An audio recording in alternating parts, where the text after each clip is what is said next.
So here we are at the World Championships 2011, and we're going to talk a little bit, Rich and BDM, with you about standards. So we thought rather than looking at individual cards and every conflagration and way round you can do it all, we thought we'd just go, how about the 5 colors of Magic?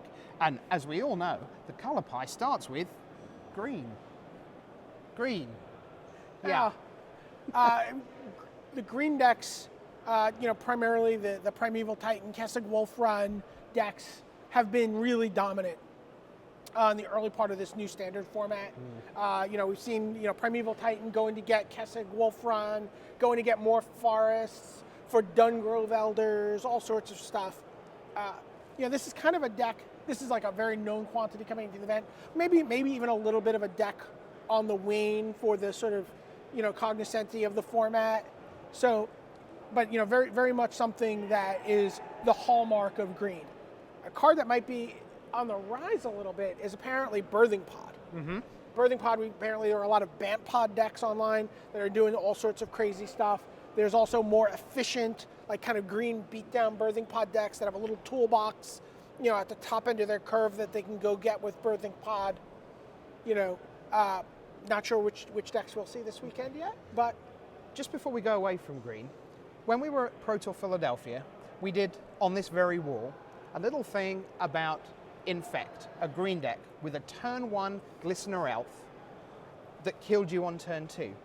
And I can't help but notice that here we are again with that word trample on Kessig Wolf Run.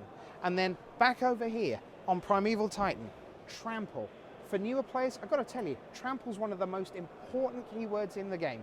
It's so huge in every format. And it's funny that you should mention Infect, because you can Primeval Titan for an Inkmoth Nexus and a Kessig Wolf Run, and really make short work of your opponent with an animated Inkmoth Nexus that gets a lot of bonus from the Wolf Run and attack. So. Mm-hmm. Well, next round... Keep an eye on your ghost quarters, people. Yeah, absolutely. So next round, the color wheel, as it were, we have white.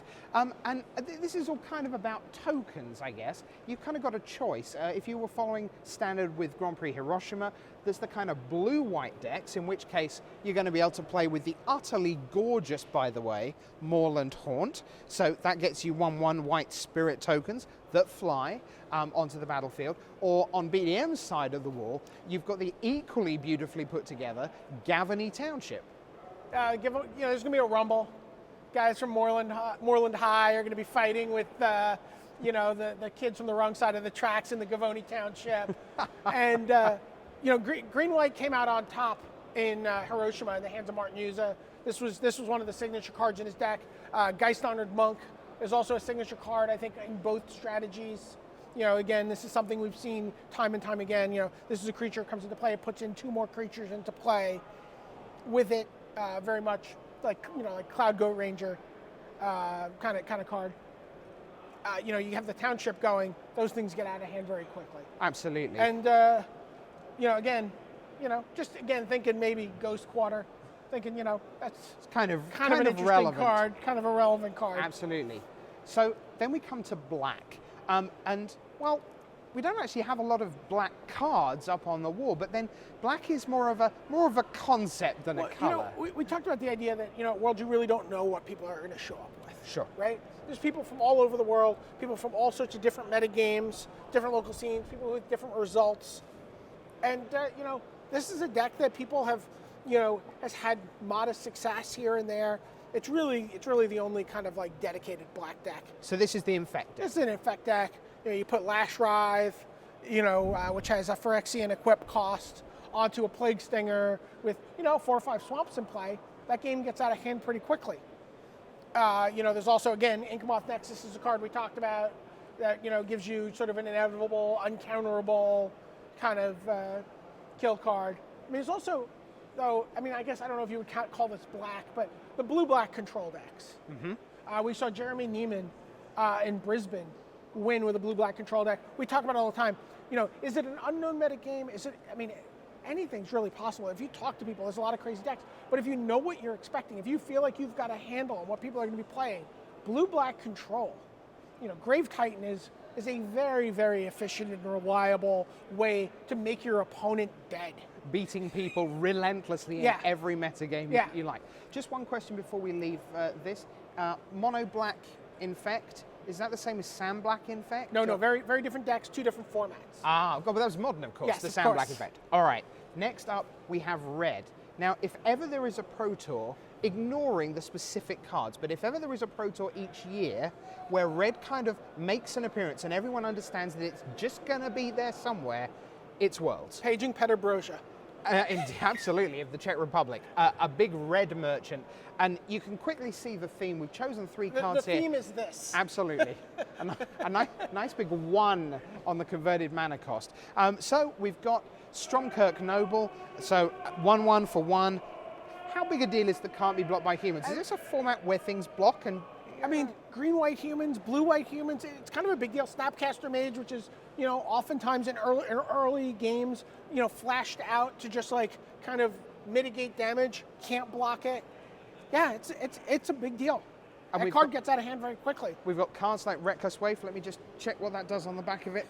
Yep, okay, got that. It smashes your opponent as a 3/2. This card's terrific. We've seen even like red deck wins. We've also seen red deck runs, which is a red deck with like Reckless Wave and Stromkirk Noble, and then it runs Kessig Wolf Run. It just has a very light green splash and just has this inevitability where it gets to burn people out with that. And of course, Grim Lavamancer. Now, I love this card because you see that it's in M12, and sometimes iconic cards come back, and like an old flame, they're never quite the same. Yeah, but Grim Lavamancer's back, and it's the business, and it's great.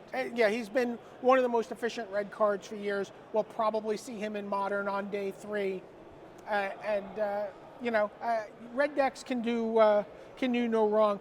Interestingly, we've talked about red deck wins. There's also like deck wins. It's kind of a blue-red deck that's making the rounds. People are talking about it. It's got Desperate Ravings as a card draw engine. It's got Snapcaster Mage. It's got Brimstone Volley. It's Gut Shot. Vapor Snag. It's just this very, very efficient red-blue deck. Grim Lavamancer's in the deck. Delver of Secrets is sometimes in the deck. Well, you've said the U word, the blue. Let's take a look at some blue cards that we might see around.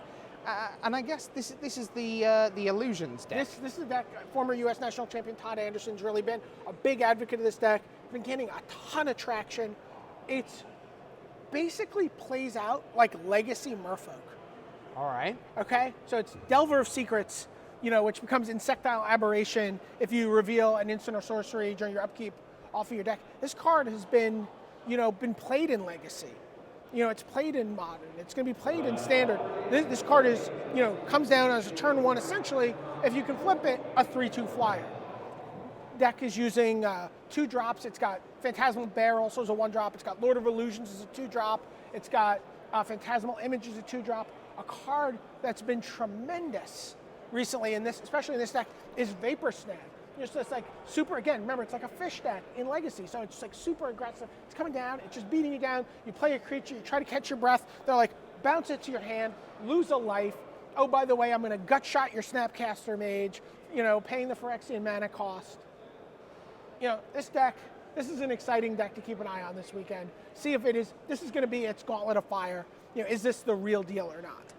So, that's a guide to the 5 colors of Magic and what we might see on day 1 in Standard. You can be sure that you'll have the complete metagame breakdown as soon as we have it, and we're really looking forward to spending the Standard Day of Worlds in your company. Until we do, for Brian David-Marshall, I'm your host, Richard Hagon, saying bye.